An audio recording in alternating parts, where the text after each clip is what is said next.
میں کل مولانا طارق جمیل صاحب سے ملنے گیا، مجھے طارق جمیل لگا ہی نہ، مجھے تو کھوکھلا اللہ اکبر بغیر پتوں کے درخت لگا۔ میں نے کہا کسی وقت گر جائے گا، میں نے کہا حوصلہ کرو، کہا کمر ٹوٹ گئی اب کھڑا نہیں ہو سکتا۔ دو بندے پکڑ کے لے جا رہے تھے، کہنے لگے عبدالحنان دعا کرنا، اللہ اکبر، بیٹے باپ کا جنازہ اٹھائیں، کوئی باپ جوان بیٹے کا جنازہ نہ اٹھائے۔ میں جوان پتر دا جنازہ چکیا، میرے بچے کوئی نہیں۔ میں ساری زندگی ممبر پر بیٹھ کر لوگوں کو صبر کی تلقین کرتا رہا، لیکن جب اللہ اکبر آزمائش میرے گھر میں آئی تو پھر صبر میرے ہاتھ سے باہر جا رہا ہے۔ اللہ کی قسم اس کے رونے پر مجھے پتہ ہے، جب مغرب کی نماز پڑھانے لگے کہنے لگے بھائی جب سنتوں کے بعد 2 نفل پڑھنا، میں جھولی پھیلا کے کہہ رہا ہوں ان نفلوں کا ثواب میرے بیٹے کو دے دینا، یہ طارق جمیل پر تمہارا احسان ہوگا۔ ہن بھی اولاد کہندی ساڈے ماں پیو ساڈے لیے کی کیتا ہے؟ جا جا رات کو جب تیرا باپ سو رہا ہو، اس مردہ لاش کے جسم کو سونگ کے دیکھنا، خدا پاک کی قسم پسینے کی بدبو نہیں آئے گی بلکہ اولاد کے مستقبل کی خوشبو آئے گی۔ یہ وہی باپ ہے جو آدھی چمچی چائے میں ڈال کے آدھی بچا کے رکھ دے، پتروں دے کام آئے گی۔ نیا جوڑا نہیں پہنتا پتروں دے کام آئے گا۔ اور میرے عزیزو بازار سے مطلب کی چیز نہیں کھاتا کہ پتروں دے کام آئے گا۔ پتر کہندے ساڈے ماں پیو ساڈے لیے کیتا کوئی نہیں۔ اور میرے ویرا چکلیل کی شادی خانہ آبادی کے موقع پر فقیر عرض کر کے جائے گا، خبردار زندگی کے جو فیصلے تمہاری مرضی میں آئے کر لینا، لیکن شادی والا فیصلہ ماں باپ کی مرضی کے بغیر نہ کرنا۔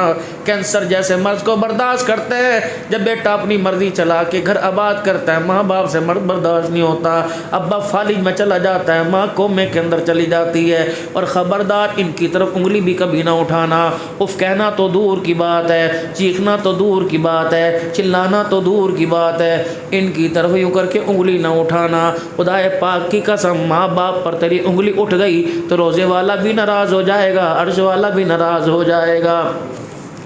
ماں دکھیاری زمین پر کہتی ہے خیر ہوئے، آسمان کے سارے فرشتے کہتے ہیں خیر ہوئے، اللہ فرماتے ہیں پھر میں بھی کہہ رہا ہوں خیر ہوئے۔ باپ یوں کر کے ہاتھ اٹھا لے، اللہ فرماتے ہیں فرشتوں جی کیا مانگنے لگا، مجھے پتہ ہے کیا مانگے گا، مجھے پتہ کیا مانگے گا، فرشتوں اس کو دے دو، اس کو لب نہ ہلانا، مجھے رو کے نہ دکھانا، ظالم کا ظلم برداشت کرتا ہوں، باپ مجھے رو کے دکھائے میری رحمت سے برداشت نہیں ہوتا ہے، اس کو کہہ دو 4 بال تیری داڑھی کے سفید ہیں، پتہ نہیں نمازی ہے کہ بے نمازی، جب یوں کر کے کہتا اللہ پتنا دی خیر کر دے، اللہ فرماتے ہیں ہاتھ جلدی نیچے کر لے، تجھے میں غم میں دیکھتا ہوں تو میری رحمت کو بھی حیا آنے لگ جاتا ہے۔ ان کو راضی راضی قبر میں بھیجنا، ان کو راضی راضی اپنے گھر میں رکھنا۔ میرے پیارے شادی کے بندھن میں کوئی XYZ کوئی بھی شادی کے بندھن میں بنے، پہلی رات بیوی کو سمجھا دینا جسم سے چمڑا علیحدہ کر برداشت کروں گا لیکن میرے سے ماں باپ علیحدہ نہ کرنا، یوں سمجھ تیری شادی ایک سے نہیں ہوئی، گھر کے 3 افراد سے ہوئی ہے، ابا اللہ اکبر نکاح تو نہیں ہو سکتا لیکن اللہ اکبر آج کے بعد میرے باپ کی خوشیوں کی وارث تو ہے، میری ماں کی خوشیوں کی وارث تو ہے، انہیں دکھ دے گی تو اپنے شوہر کو دکھ دے گی، اگر یہ دکھی اپنے کمرے میں سوئیں گے تو مجھے تیرے ساتھ بستر پہ لیٹنے پہ آرام نہیں آئے گا، مجھے گرم دے نہ دے لیکن ان کا تو خیال کرنا، اگر یہ راضی ہوگے تو کاروبار میں میرے برکتیں آئیں گی، اگر یہ راضی ہوگے تو صحت سلامتی میرے دروازے پر آئے گی، وگرنہ یہ ناراض ہوگے تو میری اولاد سے اللہ میرے منہ پر چپیڑے مروائے گا۔ یہ تربیت تھی جو گھر کے اندر دینی چاہیے تھی۔ اللہ اکبر، قاضی شریح رحمۃ اللہ علیہ کی شادی ہوئی، سنیے بھائی، پہلی رات، اب تو دوسرے دن کہتے ہیں سچ کرنا پڑے ورنہ طلاق ہے۔ مولوی صاحب میں کیا کروں، اس کی ماں کے ایسی ایسی پٹیاں پڑھا کے جاتی ہے، جس دن اس کی ماں آ جائے میرے گھر میں لڑائی ضرور ہوتی ہے۔ قاضی شریح کا نکاح ہوا، بیوی پہلی رات آ کے بیٹھی، قاضی شریح نے یوں کر کے گھونگھٹ اٹھایا، کہا معذرت کے ساتھ جسم پہ ہاتھ نہ لگانا، پہلے یہ بتاؤ میری ذمہ داری کتنی ہے، مجھے بتائیں میں نے گھر کا کیا کیا کام کرنا ہے، مجھے بتائیں آپ کو ناشتہ کتنے بجے دینا ہے، مجھے بتائیں آپ ہفتے میں کپڑے کتنی مرتبہ پہنتے ہو، مجھے یہ بتائیں آپ کے سونے کی کیا ترتیب ہے، آپ کے اٹھنے کی کیا ترتیب ہے، رات کو کس وقت سوئیں گے اور آپ کو صبح کس وقت اٹھانا ہے، مجھے آپ یہ بتائیں، اللہ پھر مجھے آپ یہ بتائیں، اللہ اکبر، میں کپڑے ہفتے میں کتنی مرتبہ مرتبہ مجھے بدلنے کی اجازت ہے، آپ 10 مرتبہ روٹی کھائیں پکا کے دوں گی، آپ بتائیں جو آپ آٹا لے کے آئیں گے اس میں سے مجھے کتنی مرتبہ روٹی کھانے کی اجازت ہے، مجھے آپ بتائیں کتنے دن بعد میں اماں کے گھر جاؤں، کتنے دن بعد میں ابا کے بلاوے پہ گھر جاؤں، اگر آپ کہیں گے تو چلی جاؤں گی، اگر آپ کہیں کہ آج کے بعد ماں باپ کے گھر میں نہیں جانا تو میں ماں باپ کے گھر میں نہیں جاؤں گی۔ قاضی شریح کی آنکھوں میں آنسو آ گئے اور یوں کر کے دامن پھیل گیا کہ بھلا ہوئی بھلا ہوئی بھلا ہو کس کا تجھے دودھ پلانے والی تیری ماں کا، بھلا ہو کس کا تربیت کے اللہ اکبر موتی تیرے آنچل میں پرونے والے تیرے باپ کا، اللہ اکبر تو نے سب باتیں کہہ دی، اللہ اکبر۔ اب اپنی ماں کو پیغام دے دے، اپنے باپ کو پیغام دے دے، آج کے بعد اس گھر کو اپنا گھر سمجھنا، قاضی تمہیں نہیں روکے گا، یہ بتا ماں کو کب بھر بلانا ہے، میں لینے جاؤں گا کہ ماں کو میں چھوڑ کے آؤں گا۔ جب گھروں کے اندر ایسی تربیت ہوتی تھی تو خدا کی قسم گھر کے اندر بچہ ولی پیدا ہوتا تھا، اگر ایسی تربیت ہوتی تھی شاہ جی اللہ بھلا کرے آپ کا، اللہ اکبر۔ ہم نے تو اپنے پرانے وقتوں میں دیکھا اور ہماری بھی 55 سال ہو گئی، جب تھے 12 13 14 سال کے، اللہ اکبر، میری ماں کے میکے سے ماما آیا کرتا تھا، ہم اسٹیشن سے بیگ سر پہ اٹھا کے پیدل اس کا لے کے آیا کرتے تھے، جب اس کے جانے کی تیاری ہوا کرتی تھی تو اس کا بیگ چھپا دیا کرتے تھے، پھپھیوں کے کپڑے برقے چھپا دیا کرتے تھے، پھپھی رہ جا پھپھی رہ جا۔ اب تو میرے عزیزو اللہ اکبر پھپھی گھر آوے امی گھر کوئی نہیں رہتی، کہتی لے پہنانو سوال میں پھر آواں گی، اس طرح گھر بنتے ہیں۔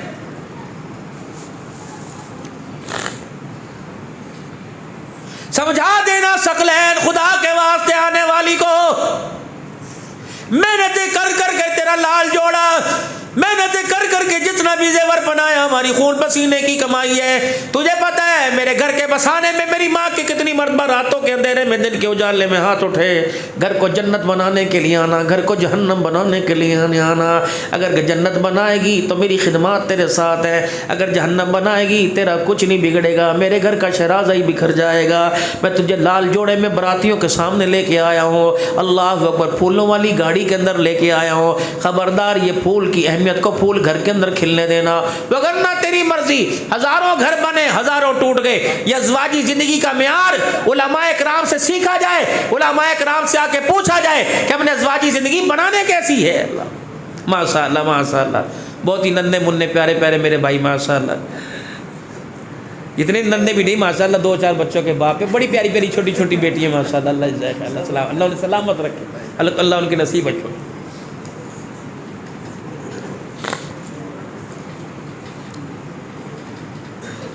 ازواجی زندگی کا کردار ملے گا تو خدا کی قسم آکسفورڈ یونیورسٹی سے نہیں ملے گا، قرآن پاک کے اندر گھس جاؤ قرآن والی زندگی سے ملے گا، رسول اللہ صلی اللہ علیہ وسلم کی ترتیب دی ہوئی یونیورسٹی کالج سے ملے گا۔ میرے عزیزوں کیوں اپنی زندگی کو ایسی کھوکھلے گھڑوں کی طرح خالی برتنوں کی طرح اپنی زندگی پھونپا ہے، اس کے علاوہ ہے ہی کوئی نہیں۔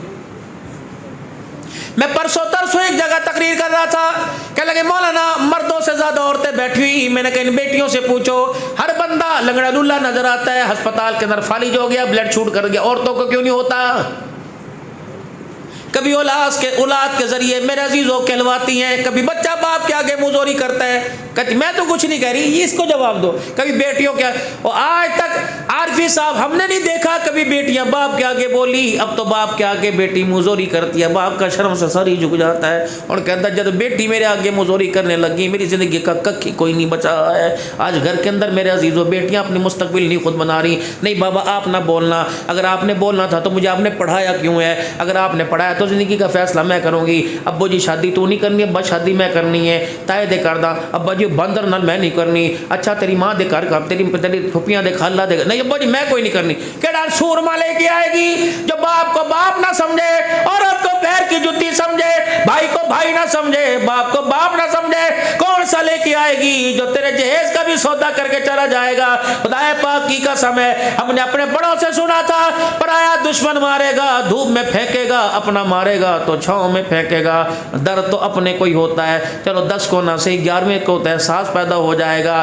یہ تو دنیا کہہ رہی ہے کہ خاندان میں، اب ڈاکٹروں نے پتہ نہیں نفرت کی آگ پھیلانے کے لیے کہہ دیا کہ خاندانوں سے باہر شادی کرو۔ کل بھی میرے عزیزوں ایک سب انسپیکٹر کا انٹرویو میرے عزیزوں چل رہا تھا، وہ کہہ رہا تھا سر جی آپ میرا تبادلہ نہ کرواؤ، میرے 3 بچے ہیں فلانے مرض میں مبتلا ہیں، کیا وجہ بنی کہ میرے باپ نے خاندان میں شادی کر دی، اللہ اکبر، میرے نانی کے رشتہ داروں میں شادی کر دی، کیا وجہ بنی؟ میری امی کو پتا تھا پھر بھی کر دی۔ اب وہ کہہ رہے ہیں بجائے سمجھانے کے، خدا پاک کی قسم کسی کے مرض سے، خاندان سے کسی کو کچھ نہیں ہوتا، یہ مرض اللہ کے پاس طرف سے، شفائیں اللہ کی طرف سے۔ اب وہ سمجھا رہے ہیں پڑھا لکھا، ان یونیورسٹیوں کا مارا ہوا پڑھا لکھا کہہ رہا تھا آپ کو نہیں پتا خاندان میں شادی نہیں کرنی تھی، آپ کو نہیں پتا جراثیم لگ جائیں گے۔ رب العالمین کی قسم ہے، میرا نبی تو توڑے ہوئے رشتوں کو جوڑنے کے لیے آیا ہے، تو پھپھی مامی کے رشتوں کو توڑ رہا ہے، تو ماسی خالہ کے رشتوں کو توڑ رہا ہے۔ بدر فتح ہو گیا، مسلمانوں کو اللہ نے فتح عطا فرما دی، 70 قیدی ہو کر حضور کے حجرے کے پیچھے لا کے باندھ دیے گئے۔ رحمت والے نبی رات کو اٹھ کے آ گئے، بلال یہ اوئی آئی کی آواز کس کی ہے یا رسول اللہ پتہ نہیں۔ بلال ذرا دیکھ گیا، کملی والے جانور بھی کوئی نہیں، انسان بھی کوئی نہیں۔ بلال اللہ اکبر، یہ اوئی آئی کی آواز کس کی آ رہی ہے یا رسول اللہ؟ جو بدر کے قیدیوں کے ہاتھوں میں رسیاں باندھی ہوئی ہیں، اور رسیاں سخت ہیں اس لیے اوئی آئی کی آواز آ رہی ہے۔ فرمایا بلال سزا جزا تو کل ہوگی، لیکن اس وقت ان کی رسیوں کو کھول کے آ جا، مجھے ان کی تکلیف کی وجہ سے بستر پر آرام نہیں آ رہا ہے۔ یہ کون تھے جنہوں نے سمیہ کو شہید کیا؟ یہ کون تھے جنہوں نے بلال کے چمڑے ادھیڑے؟ یہ کون تھے جنہوں نے رسول اللہ کی بیٹی فاطمہ کے منہ پہ تھپڑ مارا؟ یہ کون تھے جس نے رسول اللہ صلی اللہ تعالی علیہ وسلم کا مکے میں داخلہ بند کر دیا؟ اللہ اکبر، نبی ان کی رسیاں ڈھیلی کروا رہے۔ ٹھیک ہے یہ ہمارے دشمن بن کے قاتل بن کے بدر میں آئے تھے، لیکن اس وقت ہمارے مہمان بن کے آئے۔ بلال آج 2 دن انہیں آئے ہوئے ہو گئے، انہیں کوئی کھانا کوئی روٹی پوچھی کہ نہیں پوچھی؟ انہوں نے کہا دشمنوں کو پوچھیں۔ فرمایا بلال فجر کی اذان آمنہ کا لال مصلی پر، اللہ پتا بھی ہے مکے سے میرے داد کو میں سے 70 قیدی آئے، تم نے کھانے کو پوچھا؟ صحابہ کرام حضور کا چہرہ دیکھ رہے ہیں، کیا کہہ رہے ہیں؟ جنہوں نے طائف کی گلیوں تک آپ کو دھکے دیے، جنہوں نے مکے میں آپ کا داخلہ بند کر دیا، کملی والے صاحب یہ بتا کی گھاٹی آپ کو یاد کوئی نہیں، رحمت والے وہ پیٹ پہ پتھر باندھنا یاد کوئی، منہ دیکھ رہے چلو چلو اٹھو، کیا کریں؟ ان سارے قیدیوں کو ایک ایک کر کے اپنے گھر لے جاؤ، ان کو رجا کھلا کے لاؤ، یہ بعد میں ہوگا ان کو چھوڑنا ہے کہ ان کو چھوڑنا ہے، ان کو قید کرنا ہے، لے جاؤ۔ اب بیٹھے کون ہیں؟ جن کے زخموں جن کے جسموں پہ زخم ہے، آ جا بھائی آ جا، تو نے مارا تھا نا، آ جا تجھے گھر کھانا کھلا کے لاؤ۔ دو ایسی مساوات اور ایسی مثال دو، جس نے مارا اسی کو لے کے جا رہے ہیں، کیا بات؟ میں گارنٹی دے رہا ہوں یہ تیری طرف دیکھے گا نہیں، جا کھانا کھا کے۔ 69 صحابہ 69 سرداروں کو لے گئے، ایک سردار بچا، ایک صحابی بچ گیا۔ آپ نے فرمایا بلال اس کو کہہ دے کہ اس کو لے جا۔ بلال آگے بڑھے کہ یا رسول اللہ ابھی یہ تھوڑی دیر، بلال چپ کر جا۔ بلال خاموش، حضور صلی اللہ علیہ وسلم کے پاس سے جب لے کے گیا، کیا کہنا چاہتا تھا؟ ابھی تو مجھے کہہ رہا تھا 4 دن کے فاقوں نے میری شکلوں کو بگاڑ کے رکھ دیا اور یہ مہمان لے کے جائے گا۔ کہا بلال وہ اپنی ذات کے ساتھ تھا، یہ آمنہ کے لال کا مہمان ہے، کچھ بھی بیچنا پڑا اسے رجا کے بھیجوں گا۔ اتفاق سے اسی دن محلے میں سے 2 روٹیاں سالن آئے۔ بیوی اس انتظار میں کہ کھانا دونوں مل کے میاں بیوی کھائیں گے۔ اب یہ گھر السلام علیکم، کب بڑی دیر کر دی اللہ کے بندے، کھانا ٹھنڈا ہو رہا ہے۔ انہوں نے کہا کون سا کھانا؟ کب پڑوسی کے گھر آٹا آیا تھا، روٹیاں 2 پکا کے ہمارے گھر بھیجنی۔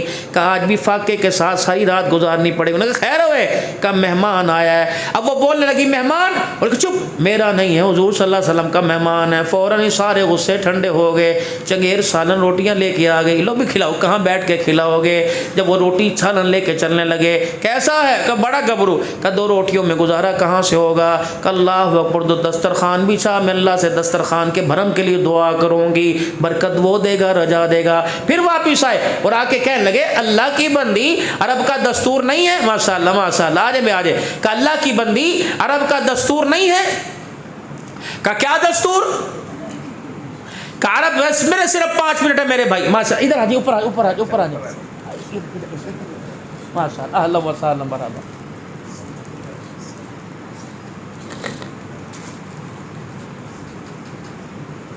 اللہ کی بندی مہمان ہے، دستور ہے عرب کا، میزبان ساتھ بیٹھ کے کھاتا ہے، ساتھ بیٹھ کے، میزبان ساتھ بیٹھ کے کھاتا ہے۔ میزبان بیٹھیے، لیکن عارفی صاحب کو ہمارے دسترخوانوں کا بہت پتہ ہے، 2 کھانے والے ہوتے ہیں، 15 اے کھا لو جی، اے کھا لو، اے بھی کھاؤ، اے کھاؤ نا، یہ ماشاءاللہ بڑی اللہ کے بندے، یہ سر سے چڑیل کا سایہ، بھوت کا سایہ پرے ہوگا تو میں کس چیز کو ہاتھ ڈالنے کا موقع ملے گا؟ میزبانی، میزبان کے، مہمان کے ادا دسترخوان کے، میزبان یا خود بیٹھے یا باہر چلا جائے، یہ بھی آداب سیکھ لو. نمازوں کے فرض واجبات سیکھ، دسترخوان کے بھی فرض واجبات سیکھ لو. میرے لیے مولوی صاحب یہ بڑے برکت والے ہاتھوں سے آپ کے لیے بنایا، اللہ کے بندے ہماری ہتھکڑی کھولے گا تو یہ کھا کے دکھائیں گے. تو کمرے تو باہر جیسی کسرہ کٹ کے رکھ دینے، ورنہ ہم ٹکڑے ہی کھا کے جائیں گے ایسی بھائی. اور پھر ایک ایسی نپتی مصیبت والی مصیبت چلی. شکر کرو باتھ روموں کا دروازہ ہے، اللہ کی قسم اگر دروازہ نہ ہوتا تو ہماری ٹٹی پیشاب کی بھی تصویر اتار کے نیٹ پہ چڑھا دیتے. مولوی صاحب نے لوٹا سجے پڑے، مولوی صاحب نے کپڑے پڑے، خدا کے واسطے وضو کرتے ہوئے نیٹ پہ تصویریں. ہم کہتے ہیں کہ ہماری تصویریں بناؤ، پھر فتوے ہمیں بھگتنے پڑتے ہیں. مولوی سیلفی بناتے ہیں، ہم نے کس کو کہا ہماری سیلفی بناؤ؟ ہمیں تو آپ کہتے ہو حضرت آپ کی مہربانی تصویر بنا کہتے جزاک اللہ، اللہ آپ کا بھلا کرے. ہم کہتے ہیں ٹھیک ہے بھائی، جیسا تیرا بھلا ہوگا ویسا ہمارا بھلا ہو جائے گا بھائی. تو تھوڑا سا دین سیکھیے. اب وہ کیا کہہ رہے دسترخوان ہے بھائی، اور آداب ہے مہمان نوازی کے. میزبان ساتھ بیٹھے، کیا کروں؟ دسترخوان پر کھانا رکھا، جلدی سے گھر سے باہر 7 درخت تھا، کس چیز کا اللہ ہی جانے، 2-4 پتے توڑ کے لایا. کھاؤ جی. وہ روٹی کا ٹکڑا یہ پتا منہ میں چبا رہا ہے. انہوں نے کہا خیر ہوئے، اب پتہ نہیں مرض ہے کیا اس کا، مجھے اتنا پتہ نہیں، جتنا سنا اتنا سنا دیتا ہوں. پہلا پتا کھایا، کڑواہٹ محسوس ہوئی، اس کے لقمے کا ذائقہ ہی ختم ہو گیا. دوسرے پتے پر آنکھ سے آنسو آنے لگ گیا. ایک دن ایسے گزرا، دوسرا دن، جب تیسرے دن باری آئی تو اللہ اکبر، روٹی کھانے والے نے پتے کھانے والے کا ہاتھ پکڑ لیا. اس نے کہا بتا تو صحیح، لوہے کے ہو، پتل کے ہو، پتھر کے ہو، ہم نے تمہیں مارا، ہم نے تمہیں دھکے دیے، تم نے ہمارے ساتھ یہ سلوک کیا، ہم نے تمہارا پانی بند کیا، تم اپنے گھر کا کھانا کھلا کے کچھ پتے چبا رہے ہو، بتاؤ تو کردار تمہیں کہاں سے ملا؟ صحابی نے پھوٹ پھوٹ کے رونا شروع کر دیا اور کہا اللہ اکبر، یہ کردار ہمیں اس سے ملا. سلام اس پر کہ اسرار محبت جس نے سکھلائے، سلام اس پر کہ جس نے زخم کھا کے پھول برسائے. کہ پھر دیر کر لقمہ پھنس نہ جائے، جان نکل نہ جائے، پانی کا گھونٹ پہلے بعد میں پیوں گا، پہلے اس کے قدموں میں جا کے بیٹھوں گا. اب وہ جو مکے کا سردار حضور صلی اللہ علیہ وسلم کے ساتھ صحابی کے ساتھ گیا کہ دنیا کے بڑے دسترخوان دیکھے نہ محمد تیرے جیسا غلام دیکھا، نہ غلام جیسا دسترخوان دیکھا، جلدی کر جو کلمہ پڑھا کہ اسے انسان بنایا وہ کلمہ مجھے پڑھا دے. آمنہ کی لال کی آنکھوں میں آنسو آ گئے، فرمایا آج اس کی ہدایت کا ذریعہ تیرا دسترخوان ہی بن گیا ہے. اللہ اکبر. کلمہ پڑھا کہ دنیا والوں کو جا کر بتلاؤں گا غلام بھی اعلیٰ اور آقا کا کردار بھی اعلیٰ ہے. وَإِنَّكَ لَعَلَىٰ خُلُقٍ عَظِيمٍ. اور لوگوں نماز کے سجدے تو دنیا کو دکھا دیے، محمد کا اخلاق بھی دنیا والوں کو دکھاؤ. بس آخری 2 منٹ رہ گئے کہ 3 اللہ کے ولی بیٹھے ہوئے تھے. جہاں سے بات شروع کی، کتنا اللہ کے ساتھ بندے کا اور بندے کا اللہ کے ساتھ تعلق ہے. 3 اللہ کے ولی، مالک بن دینار، حسن بصری، شفیق بلخی رحمۃ اللہ علیہ. توبہ پہ بحث چھڑ گئی، توبہ کرے تو کیفیت کیا ہوتی ہے. حسن بصری کہنے لگے آنکھ سے آنسو نکلے سمجھو توبہ قبول ہو گئی. مالک بن دینار کہنے لگے رونگٹے کھڑے ہو جائیں سمجھو توبہ قبول ہو گئی. اور شفیق بلخی رحمۃ اللہ علیہ کہنے لگے انسان پکی نیت کر لے گناہ نہ کرنے کی اور توبہ کر لے ہو گئی. اور بحث آپس کی بحث ہے. کونے کے اندر ایک اللہ کی ولیہ بیٹھی، حسن بصری رحمۃ اللہ علیہ کہنے لگے سب سے پوچھ لے، اس سے تو پوچھو کہ تو ہی پوچھ لے. زور سے کہا رابعہ، میں رابعہ اپنی دھن میں اپنی لگن میں اللہ سے ملاقات کر رہی ہے کہ رابعہ. منہ چڑھایا. حسن بصری تو میرا ویری تو نہیں، جب بھی میں اپنے یار سے ملاقات کرتی ہوں تو مجھے ڈسٹرب کر دیتا ہے، تو اپنے فتوے اپنے پاس رکھ، مجھے تو اپنے یار سے ملاقات کرنے دے. کہ یار سے پوچھ کے بتا بندے سے صلح کیسے کرتا ہے. کہ تم نے کتابوں میں کیا پڑھا؟ کہ میں نے تو پڑھا آنسو نکل جائے توبہ قبول ہو گئی، رونگٹے کھڑے ہو جائیں توبہ قبول ہو گئی، پکی توبہ کرے توبہ قبول ہو گئی. کہنے کی 2 منٹ ٹھہر پوچھ کے بتاتی ہوں. آسمان کی طرف نگاہ کی، مسکرانے لگ گئی. کہ حسن بصری اگر آنسو نہیں نکلیں گے کیا توبہ قبول نہیں ہوگی؟ اگر رونگٹے کھڑے نہیں ہوں گے تو توبہ قبول نہیں ہوگی. تو نے اندر جھانک کے دیکھا پکی توبہ کی یا سچی توبہ کی؟ کہ رابعہ ہماری چھوڑ، وہ کیا کہتا ہے؟ وہ تو کہتا ہے میرے بندوں کو دور نہ کرو، میرے بندوں کو قریب کر دو. جب میرا بندہ اپنے منہ سے لفظ نکالتا ہے یا اللہ معاف کر دے، وہ اتنا کریم ہے، ہونٹ بعد میں جڑتے ہیں، اللہ سارے گناہوں کو پہلے ہی معاف فرما دیتا ہے. ما غرک بربک الکریم. آ جاؤ اپنے رب کے